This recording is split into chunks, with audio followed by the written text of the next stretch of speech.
What's up, y'all? Sparty here. For this video, I just want to talk using AT&T on my LG V60. Now, if you've been a follower of my channel for ever since I've had my V60, I've been using it on Google Fi. That's my main carrier.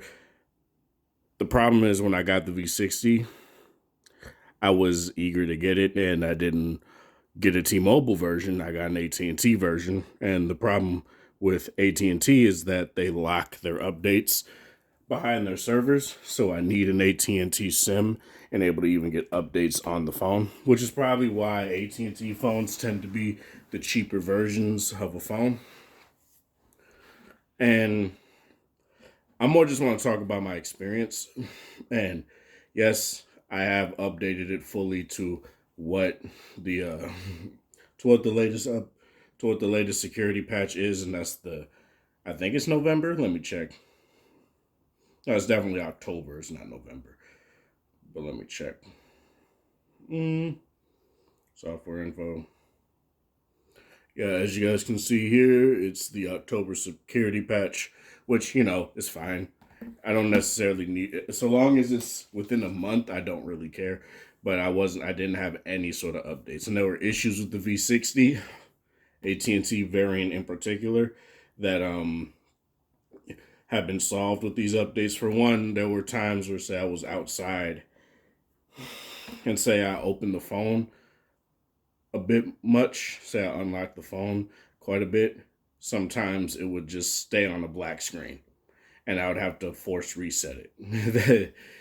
That was an issue. That was pretty much the issue. I didn't really have any other issues aside from that, and it was very rare. It didn't happen all the time, but it indeed happened, and it's just something that I do want to bring up. Now I don't seem to have that issue, which is fine. I do wish that it didn't go to this black screen like this when you try to register your fingerprint. I do hope LG goes with a better fingerprint sensor next time around. Like, I know in terms of, like, say, speed, it doesn't really matter to me, but it's just more it's just the smaller stuff, like being able to say if my finger is a little bit wet, I can't I mean, sometimes it works, but a lot of the times it won't register my fingerprint, whereas say on the S20 FE it will. Um, but that's pretty much the only bad stuff that came. The only bad thing that I had when I first had that phone was when it did that, and it doesn't seem to happen anymore. I haven't had it happen since I updated the phone, which is like what, a week or two ago, and it's been totally solid. Let's talk about data performance now. Um, one of the few things that happened when when 5G was first rolling out, and AT&T talked about what their 5G plan was 5GE. Now, what is that? It's basically 4G LTE EX Plus Max. Basically, yeah, EX Plus Ultra Tournament Edition, essentially, where it's just a better version of LTE. It's not really 5G, but it's faster than LTE a little bit. So that's basically what it was. I do get it sometimes, not here, not in my room at my mom's house. In my apartment, I don't get LTE. I don't get 5G at all. I just get LTE. Yet when I'm outside, I do get 5G. It's kind of weird in certain spots. They definitely need to, widen their coverage map. But in terms of what let me lower this brightness here. Oh, that looks even worse. I probably gotta do it through the phone. But in terms of what speeds are very fast. AT&T's 5G is actually really good.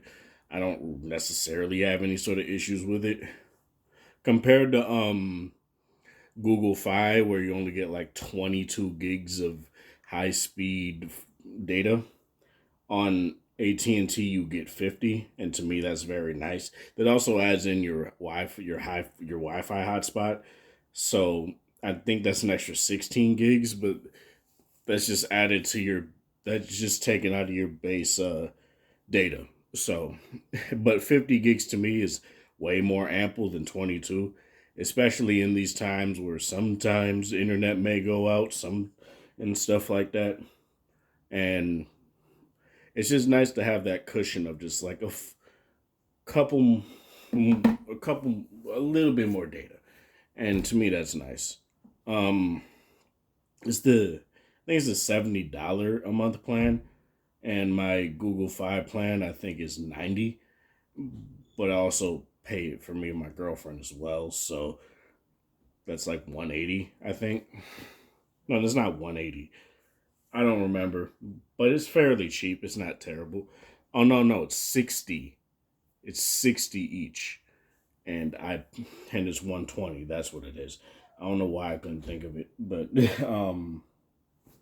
yeah, in terms of like speed, it's pretty nice. I do get way more 5G coverage with Google Fi, mainly because of the fact that Google Fi uses T-Mobile and Sprint, which no is T-Mobile. So it uses T-Mobile coverage, so you get a wider array of like 5G throughout where I live, which is Minnesota, and I go between St. Paul, Minneapolis, Chaska. I go through multiple different cities, and Google Fi is definitely better for 5G in that regards. But in terms of what I use it for, I have super fast Wi-Fi anyway, whether I'm here or at my apartment. So I don't really use data unless I really need to. And yeah, it's very nice. I don't necessarily have any sort of issues with it. I haven't had any issues with it though. Everything seems fine. Call quality didn't really drop. I don't talk on the phone much. Um, in terms of downloading stuff, there is a little bit of a dip. I think T-Mobile in particular's their 5G is much stronger, so I do tend to get faster speeds out of say Google Fi, but it's not to the point where I'd say it's trash or anything like that. It just ultimately depends. And to me, that's all that really matters is that it's fast and it works well. And that's all I really wanted to say for this video. AT&T on the V60 is nice. Finally was able to get updates, and that also shows that LG is indeed doing better with updates. They said they're testing their Android 11, so they're not going to have it at the same speed as say Samsung or anything like that. But to me, that's totally fine, so that they don't bork it, so long as it comes out in a reasonable time frame.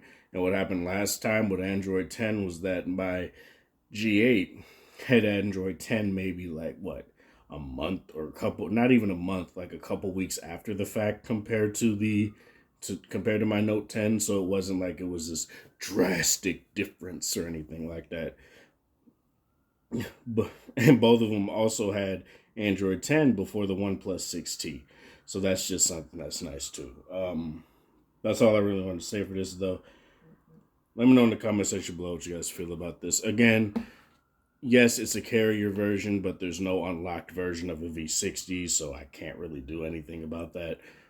Unless I get an international V60, which really doesn't make sense, I'm pretty much stuck with getting a carrier version. And, that's all. There's nothing you can do about that. The way 5G was rolled out, the way Qualcomm handled 5G and all that stuff made it harder for manufacturers like LG to even put out an unlocked version. It's easier for Samsung because they fluctuate between the top 1 through 3 phone manufacturer in the world.